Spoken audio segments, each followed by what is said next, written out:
श्री स्वामी समर्थ सर्वांना. तुम्हा सर्वांचं माझ्या यूट्यूब चॅनलमध्ये मनपूर्वक स्वागत. तर सकाळी रोपांना पाणी देऊन घर साफ करून घेतलं. सण म्हटलं की घरी साफसफाई ही आलीच. त्यानंतर ओट्यावरती जी थोडीफार भांडी होती ती स्वच्छ घासून घेतली व ओटा साफ करून घेतला. सकाळी जर ओटा साफ असेल तर जेवण करायला आणखीन हुरूप येतं. त्यामुळे मी स्वच्छ ओटा साफ करून घेऊन जेवणासाठी रेडी करून ठेवला. त्यानंतर थोडीफार देवपूजेची तयारी केली. आज आहे महाराष्ट्रीयन बेंदूर, त्यामुळे मी आज बैलांची पूजा करून घेतली व दिवाबत्ती करून देवाचा आशीर्वाद घेतला. तसेच शंकर महाराजांसमोरही दिवाबत्ती करून नमस्कार घेऊन दिवसाची सुरुवात केली.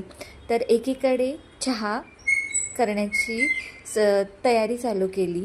सकाळी चहा असेल तर दिवसाची सुरुवात ही गोड होतेच.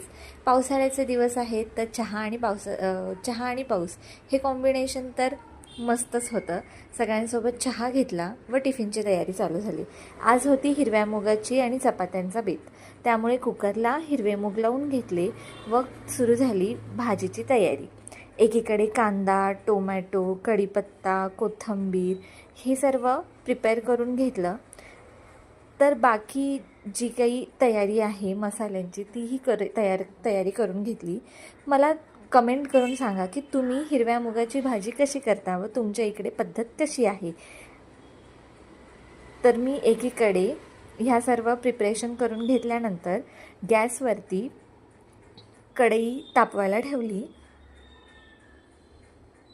कढईमध्ये 2 चम्मच तेल टाकून जिरे मोहरीची फोडणी घेतली व जे चिरून ठेवलं होतं सामान ते मी सगळं या तेलामध्ये सर्व स्वच्छ व्यवस्थित भाजून घेतलं.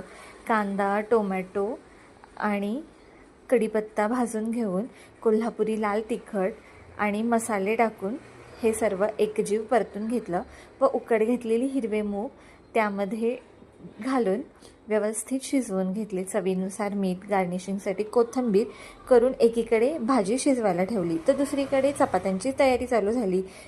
कणिक मळून चपात्याची तयारी सुरू केली. तर चपात्या करून घेतल्या.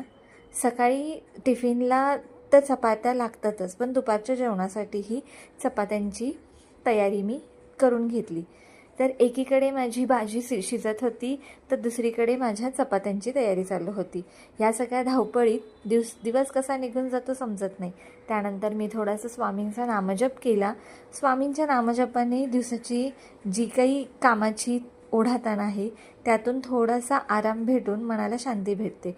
एक नवीन उपक्रम कृष्ण पुरुषोत्तम वाचनाचा तो मी सुरू केला.